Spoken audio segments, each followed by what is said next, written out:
This is the Greg Bedard Patriots Podcast with Nick Cavins.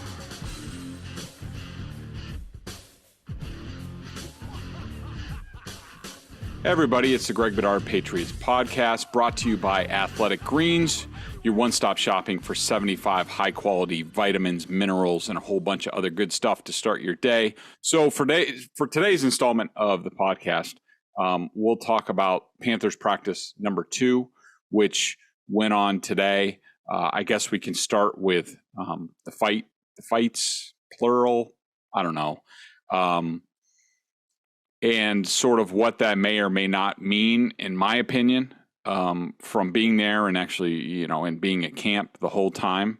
So today's skirmish started on, they went live kickoff coverage. I don't know if they tackled to the ground. I don't really pay a whole lot of attention during special teams periods. I'll note, who's on a lot of teams, including that Schooler kid, Brennan Schooler.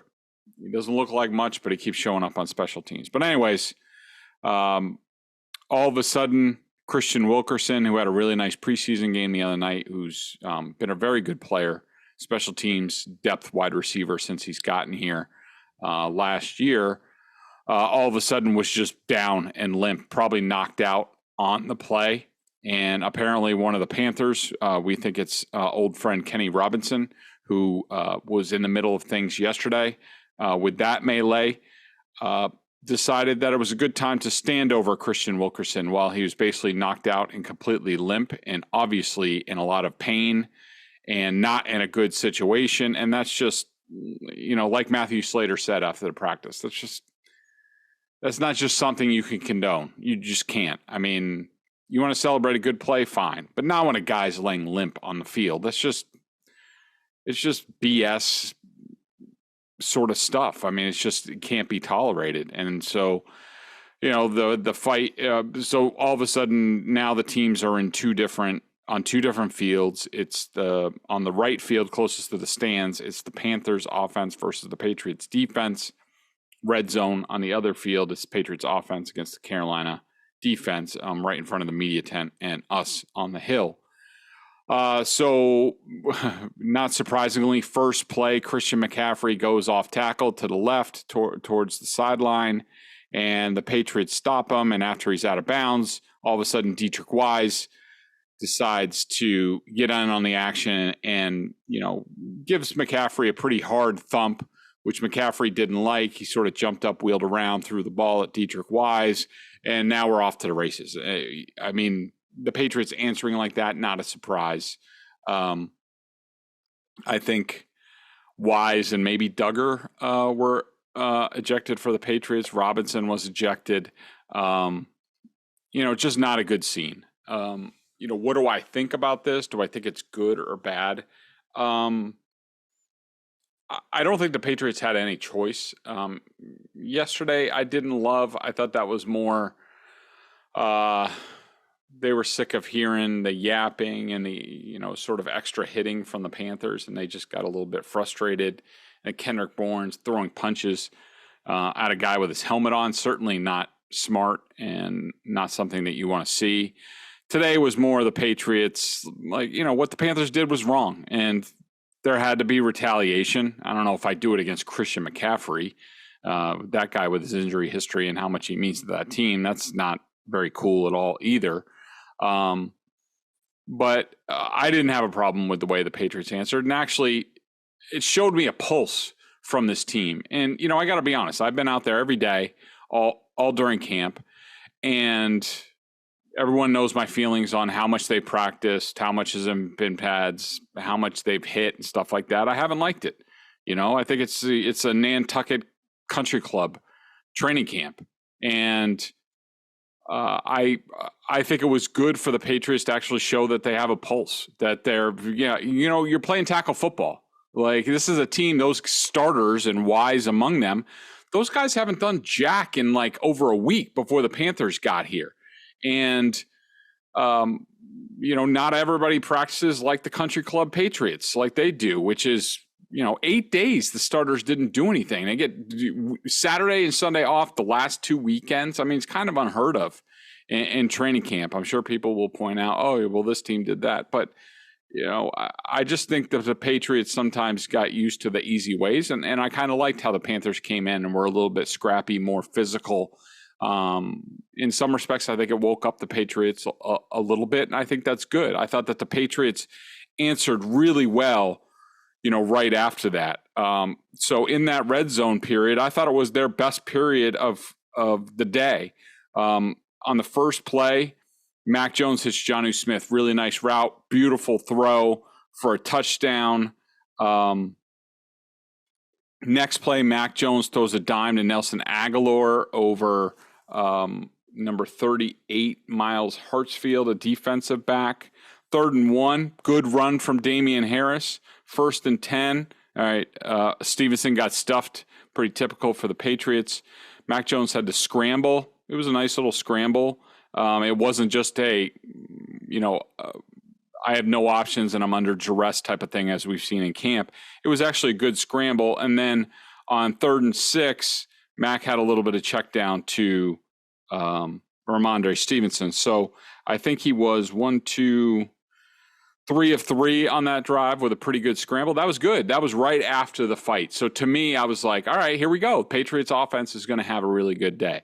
And I just thought it went downhill after that. I didn't think it was very good.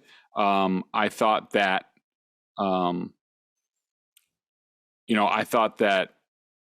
I had Mac Jones going, what did I have him? 11 of 22 with 5 sacks. That's after going 3 for 3. So after that, he was 8 of 19 with 5 sacks. And that includes a 2-minute drill. It's just not good enough. And a lot of the Patriots' problems come from their lack of protection. They can't run block well. When there is pressure, the Panthers yesterday played a lot of zone, didn't pressure. Today, they dialed up man, dialed up pressure, and pretty much any time the Panthers brought extra people, the Patriots had a hard time blocking it. It wasn't terrible, the Patriots offense, like the first couple weeks of practice, but it just wasn't good and it wasn't crisp. And again, Mac Jones, doesn't have a lot of confidence in the blocking in front of him. I did want to get into the Reds, the 2-minute drill that the Patriots had, that Mac Jones had. Sorry, I'm just trying to find it in my notes. Okay, so 1st and 10, there was a sack. I'm sure Mac probably threw it or something like that. Some reporters count that as a completion or pass attempt. I call it a sack. 2nd and 8, nice little pass to Nelson Aguilar. So that was good. 1st and 10, completion to Jacoby Myers, who is money in the middle of the field. 2nd and 1, there was a sack by Brian Burns. 3rd and 1 now. Mac was hurried. He does get off a pass to Devontae Parker.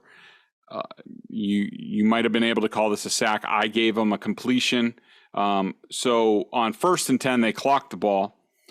2nd and 10, Mac throws a little out to Devontae Parker. It's not close. So now it's 3rd and 10. Panthers bring extra pressure. Mac Jones gets flushed a little bit to his left. He's under duress. He tries to turn back around, throw it over the middle of the field to Jonnu Smith, and it's short of him, and that's 3rd and 10, and so that should end their drive. But Belichick wanted to keep it going, put them in a better situation. They advanced the ball about 20 yards to the 10. On 1st down, Mac Jones did throw a nice little out touchdown to Devontae Parker. On 2nd down, this was the same play that they would run earlier, I think in 7-on-7, where Ty Montgomery comes in motion, maybe either out of the backfield or from the other side. And the wide receiver that's there, it's almost like a smash concept. So the outside receiver will run a clear out route, leaving Montgomery. In 7-on-7, the Panthers actually defended it really well. This time it was open for a touchdown. It looked like Ty Montgomery caught the ball, but eventually the officials said incomplete, that I think there was a hard hit, and as he went to the ground, the ball popped out. So that was disappointing. The whole drive there was disappointing. I mean, I'm not expecting them to be lights out. Now, one thing that we should discuss in regards to the Patriots in the 2-minute drill, talking to some Panthers personnel after practice the last couple days. They said that yesterday Bill Belichick called plays in the 2-minute. And today, I don't think that they said that he called plays, and I was watching pretty intently. I thought it was Matt Patricia today, but I thought yesterday's 2-minute drill went much better for the Patriots than it did today. I don't know if that has to do with the play calling or Belichick being involved, but I thought that was certainly significant. We'll talk about a few more things right after I tell you about AG1 from Athletic Greens. I started taking AG1 because I wanted to make sure I was getting all the vitamins and nutritional supplements I needed in one place. I was sick of buying bottle after bottle, and it gets really expensive. Now I've been on it for a month, and I love it. Doesn't taste like it's super healthy. Kind of has a mild tropical taste, a little minty, and I actually look forward to it each morning. I was with my in-laws this weekend. My brother-in-law and sister-in-law were curious. I gave them one of my travel packs. My sister-in-law hates, green juices and how they taste. And even she was like, you know what? You were right. Tastes pretty good. So what is this stuff? With one delicious scoop of AG1, you're absorbing 75 high-quality vitamins, minerals, whole food source ingredients, probiotics, and adaptogens to help you start your day right. The special blend of ingredients supports your gut health, your nervous system, your immune system, your energy, recovery, focus, and aging, all the things you're looking for. I take it first thing in the morning. It's now part of my morning routine, and I'd be lost without it. It contains less than 1 gram of sugar, which I love. No GMOs, no nasty chemicals or artificial anything, while still tasting good. Right now, it's time to reclaim your health and arm your immune system with convenient daily nutrition. Just 1 scoop and a cup of water every day. That's it. No need for a million different pills and supplements to look out for your health. To make it easy, Athletic Greens is going to give you a free 1-year supply of immune-supporting vitamin D and 5 free travel packs with your purchase. All you have to do is visit athleticgreens.com/Bedard. And again, that is athleticgreens.com/Bedard, BEDARD, to take ownership over your health and pick up the ultimate daily nutritional insurance. So further thoughts on today. So I didn't think it was a good day for the Patriots offense. How did the defense do? I thought they did pretty well. I went through it, and Jalen Mills and Matthew Judon had big plays in the Panthers 2-minute. Now, I will say Sam Darnold, he got the first reps in the 2-minute drill, got off to a clunky start, but all of a sudden he had 6 straight completions, including a touchdown that you thought had no chance. Sean Wade was there. He was in perfect position in the corner of the end zone, but Darnold threw it up, and the guy basically made a catch from the seat of his pants for a touchdown. On Mayfield was 5 of 10, and running back Spencer Brown was tackled short of the end zone on their rep. Certainly not as dominant from the defense today. I don't know if the Panthers were more ready for the Patriots' pressure or what have you, or maybe the Patriots played it a little bit differently today, but certainly not the amount of big plays. I mean, the Patriots completely dominated defensively on the first day of joint practice. Not the case today, but I still thought they were pretty good. And I do think the Panthers are kind of, searching for some things offensively with their offensive line, with what's going on with the quarterbacks. So, that's something to watch. We did have one-on-ones today. I watched the defensive line. Yesterday, I watched the offensive line. I thought Matthew Judon had a really good rep. I thought one of the guys I was disappointed in today was Josh Uche. He did show up with 1 play in team, so that's good. Players who you'll have to read my full 3 up, 3 down over at bostonsportsjournal.com.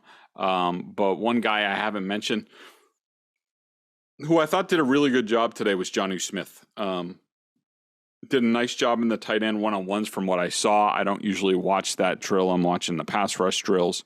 He had a great catch in the red zone period, so that was really good. Hunter Henry was out again, so Jonnu Smith is going to be carrying a lot as of right now. So I think he's doing a good job. On the down list, Bailey Zappi had a very tough day today, but I don't think really too many people care about that.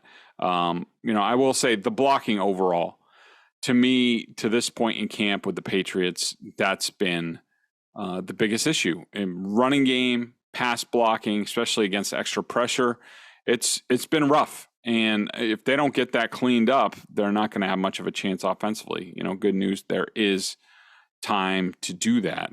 I think I'm going to talk more about the game with Nick probably tomorrow. A couple other things. I thought Marcus Jones showed up a couple times today as sort of the reserve slot cornerback. I thought he did a good job. Ty Montgomery in the 2-minute, he's the back. Just that's the way it's been. So he continues to be the favorite there. Jabril Peppers, I thought, showed up today for the first time. Had a nice thud hit. He keeps getting more and more involved, which is nice. One thing to note, the Patriots, so they have the game Friday night against the Panthers. Sunday, they'll travel to Vegas, which is a little bit unusual. Monday, I assume they're going to have meetings, maybe a jog through. Tuesday and Wednesday, practice with the Raiders out in Vegas. I will be there. It's sort of our last chance to see the Patriots at practice. And then a week from Friday, they close the preseason with an 8:15 start against the Raiders. So still a lot of good stuff to come over the next week. I appreciate you guys supporting me here and also at bostonsportsjournal.com. I mean, because of your support in both places, it enables me to go and follow the team, to watch joint practices and bring you that information, which I think is crucial. So if you're not a bostonsportsjournal.com subscriber yet, I hope you would consider. I give you my best. I give you my honest takes.